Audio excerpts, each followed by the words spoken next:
Breaking news out of Virginia. It's bad.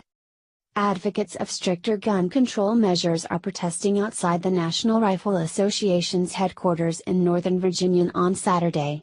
Organizers are pushing for, among other things, the revocation of the heavyweight group's tax-exempt status, CBS News reports. The National March on the NRA was expected to include activists from March for Our Lives and survivors from the Marjory Stoneman Douglas High School shooting in Parkland, Florida. The protest is intended to honor and remember victims of gun violence, and serve as a call to action for political leaders to strengthen gun safety regulations. Organizers want universal, comprehensive background checks for all gun sales, and a ban on high-capacity magazines and assault weapons. CBS News. The mission and focus of March for Our Lives is to assure that no special interest group or political agenda is more critical than the timely passage of legislation to effectively address the gun violence issues that are rampant in our country.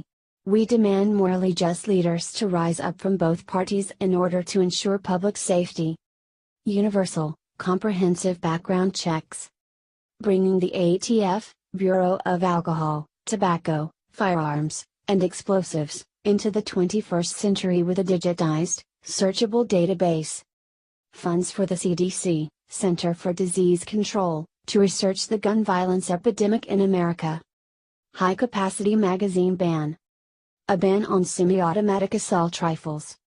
We came together on March 24 and through continued unity, we will save lives.